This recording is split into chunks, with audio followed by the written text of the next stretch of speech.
Hello everyone, online class 6, subject science, chapter 16,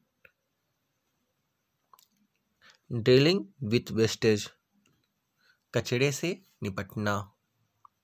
Every day we generate a lot of wastage in our homes, in schools, offices, shopping places, factories and hospitals. For example, when we eat fruits like banana, mango and orange, their peels and seeds are thrown as wastage. When we wash our clothes, the wastewater flow into the drains. Factories and industries create huge amount of waste, which, which often pollutes the environment. It is important to dispose of the waste properly so that it does not pollute the environment. हर दिन हम अपने घरों में, स्कूलों में, कार्यालयों में, खरीदारी स्थानों पर, कारखानों और अस्पतालों में बहुत सारा कचरा पैदा करते हैं. उदाहरण के लिए, जब हम केला, आम और संतरा जैसे फल खाते हैं तो उनके छिलके और बीज कचरे के रूप में फेंक दिए जाते हैं. जब हम अपने कपड़े धोते हैं तो अपशिष्ट जल नालियों में बह जाता है. कारखानों और उद्योगों से भारी मात्रा में कचरा निकलता है जो अक्सर पर्यावरण को प्रदूषित करता है. कचरे को ठीक से निपटाना महत्वपूर्ण है ताकि यह इन्वायरमेंट को प्रदूषित ना करे. What is wastage? बर्बादी क्या है? Wastage is anything which is of no more use and is thrown away. All of us produce or generate a lot of wastage every day. Wastage comes from our homes, schools, offices, markets, industries, agriculture, and commercial places. Solid wastage is commonly called garbage or refuse. अपशिष्ट एक ऐसी चीज है जिसका कोई अधिक उपयोग नहीं है और इसे फेंक दिया जाता है. हम सभी रोजाना बहुत सारा कचरा पैदा करते हैं. या जैसे अपशिष्ट हमारे घरों, स्कूलों के कार्यालयों, बाजारों, उद्योगों, कृषि और वाणिज्यिक स्थानों में आता है. ठोस कचरे ठोस कचरे को आमतौर पर कचरा या इनको इनका कहा जाता है. We throw garbage into the garbage bin kept at different places by the municipality authority. This garbage is collected and carried by the municipal vehicles to a distant place for disposal. It takes a lot of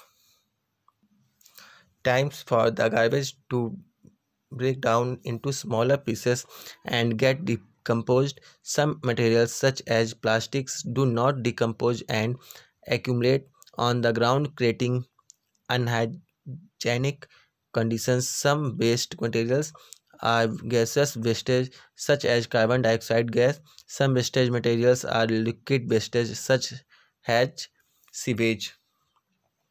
अब हम नगर पालिका प्राधिकरण द्वारा विभिन्न स्थानों पर रखे कचरे के डिब्बे में कचरा फेंकते हैं. इस कचरे को नगर निगम के वाहन द्वारा एकत्र किया जाता है और इसका निपटान के लिए दूर स्थान तक ले जाया जाता है. इसमें बहुत अधिक समय लगता है और बहुत अधिक कचरे को छोटे टुकड़ों में तोड़ने या और विघटित होने का समय होता है. कुछ सामग्री के रूप में प्लास्टिक विघटित नहीं होती है और जमीन पर अस्वच्छ स्थिति पैदा करती है.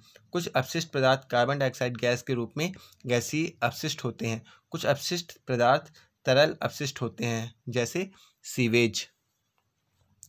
Types of wastage. Have you ever thought what happens to the rubbish which people throw away? Much of this decay or get decomposed by microbes such as bacteria. We call this type of wastage biodegradable wastage. Biodegradable substance include leftover food, peels of vegetables and fruits, tree leaves etc. अब अपशिष्ट पदार्थ के प्रकार।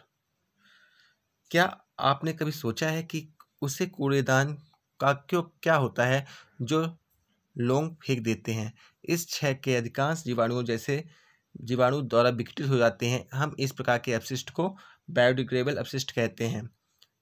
Biodegradable decomposer पदार्थों से बचे हुए भोजन, सब्जियों और फलों के छिलके, चाय की पत्ती, पेड़ के पत्ते आदि शामिल होता है।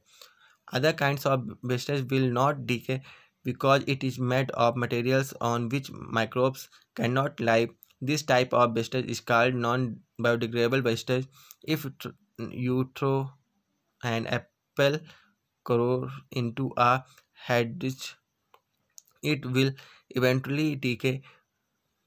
What if you throw a polythene bag? It will remain there forever unless someone removes it. अन्य प्रकार के कचरे का क्षय नहीं होगा क्योंकि यह उन सामग्रियों से बना है जिन पर रोगाणु नहीं जा सकते। इस तरह के कचरे को नॉन बायोडिग्रेडेबल वेस्ट कहा जाता है। यदि आप एक सेब कोर को हेज में फेंक देते हैं तो वह अंततः क्षय हो जाता है, खराब हो जाता है।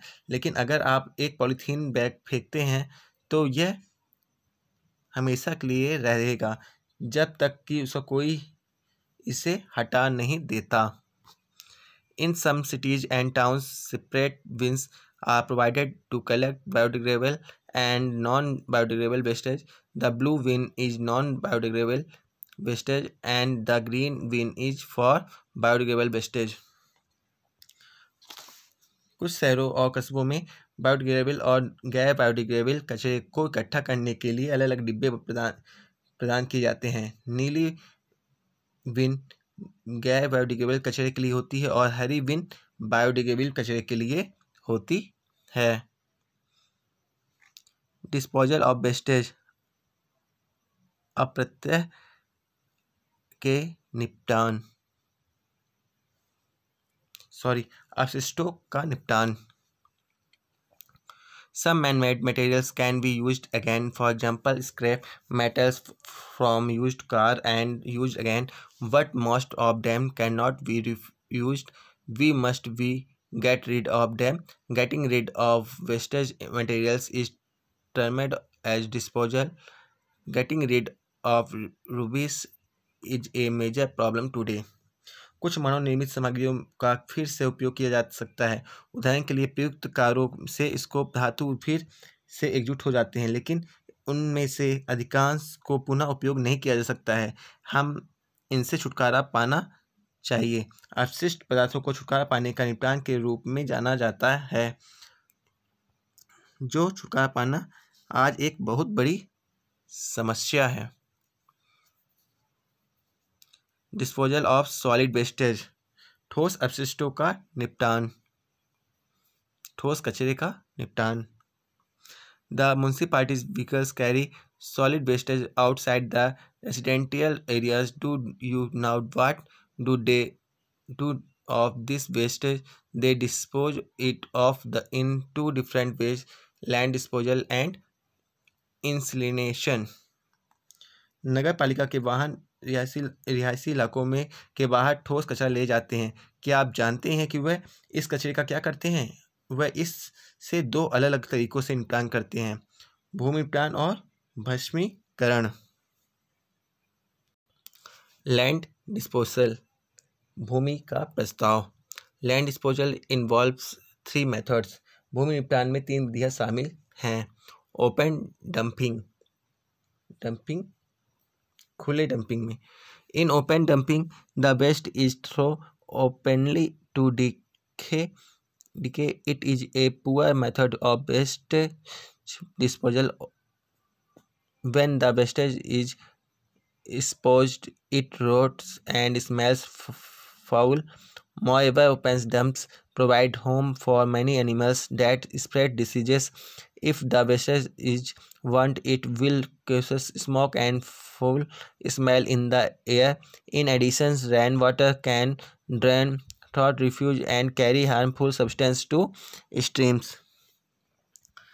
खुले डंपिंग में कचरे को खुले आम छह करने के लिए फेंक दिया जाता है। यह अपशिष्ट निपटान की एक खराब विधि है। जब कचरे को उजागर किया जाता है तो यह बेकार हो जाता है और बदबू मारता है। इसके अलावा खुले डंप कई जानवरों के लिए घर में घर प्रदान करते हैं जो बीमारियों को फैलाते हैं। यदि कचरे को जलाया जाता है तो यह हवा में धुआं और दुर्गंध पैदा करता है। इसके अलावा बारिश का पानी इसमें भर जाता है और यह हानिकारक पदार्थों की धाराओं में ले जाता है। Sanitary landfills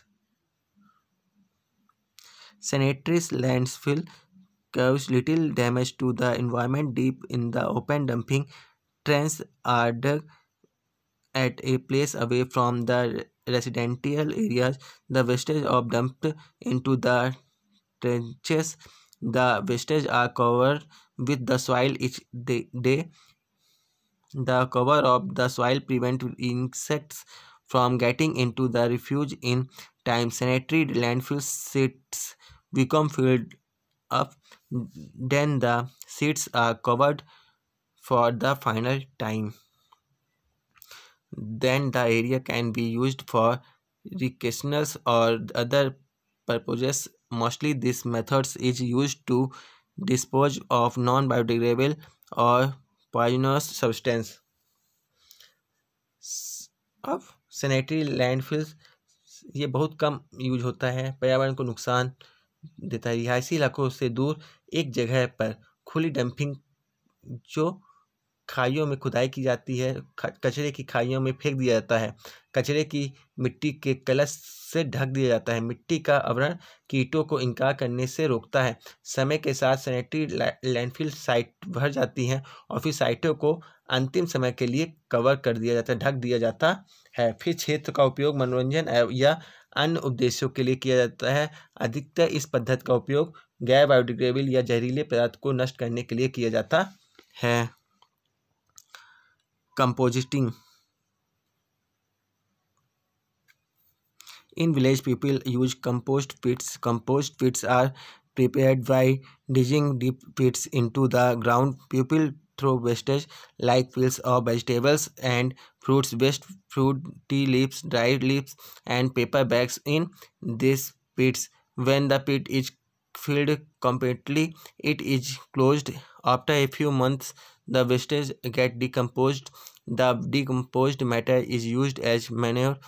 The rotting the and conversion of some materials into manure is called composting. Worms are nature own agent of converting everyday biodegradable wastage into compost or manure, which can be used to enhance the quality of soil. Preparing compost from biodegradable wastage with the help of worms is called vermicomposting. Vermicomposting is a very useful, easy, and effective way of producing organic fertilizer in our home. कंपोजिस्ट मतलब खाद बनाना। गांव में लोग खाद गड्ढों का उपयोग करते हैं। ज़मीन पर गहरे गड्ढे खोदकर खाद को गड्ढे तैयार किए जाते हैं। लोग इन गड्ढों में सब्जियां और फलों के छिलके, अपशिष्ट भोजन, चाय की पत्ती, सूखे पत्ते और पेपर बैग जैसे कचरे फेंक देते हैं। जब गड्ढे को पूरी तरह से भर दिया जाता है तो इसे बंद कर दिया जाता है। कुछ महीनों के बाद अपशिष्ट विघटित हो जाते हैं। विघटित पदार्थों का उपयोग खाद के रूप में किया जाता है। खाद के कुछ सामग्रियों को सड़ने और रूपांतरण को खाद कहते हैं। कीड़े प्रकृति के स्वयं के एजेंट हैं। हर दिन जैव अपघटित कचरे को खाद या खाद में परिवर्तित करना, जिसका उपयोग मिट्टी की गुणवत्ता बढ़ाने के लिए किया जा सकता है। क्रीम, लाल क्रीम की मदद से बायोडिग्रेडेबल कचरे से कंपोस्ट तैयार करना वेज कंपोस्टिंग कहलाता है। वर्मी कंपोस्टिंग उत्पादन का एक बहुत ही उपयोग आसान और प्रभावी तरीका है जो अपने घर में हम जैविक खाद तैयार कर सकते हैं। इनिशिएशंस, जलाए जाना। Initiations means burning of the solid wastage. Farmers burn husk, dried leaves, and parts of crop plants in the field after harvesting. In big cities and towns, incineration it is frequent because of the lack of vacant areas for land disposals, but this method is harmful as burning releases gases and solid particles that mix with air to pollute it. Polluted air then breathed in cases many lungs diseases. अब इंक्रीशन का अर्थ है ठोस कचरे को जलाना। खेत की कटाई में किसान के उम्र सूखे पत्ते और फसल के पौधों के हिस्से बड़े शहरों और कस्बों में भूमि गौशाला के लिए खाली क्षेत्रों की कमी के कारण प्रवेश किया जाता है। लेकिन यह विधि हानिकारक है क्योंकि जलने से गोंद ठोस कण निकलते हैं तो जो इस प्रदूषित करने के लिए हवा में मिल आते हैं। जब हम बाद में सांस ली जाती है तो कई प्रदूषित हवा हमारे फेफड़ों में जाकर बीमारियां फैलाती हैं। Thank you.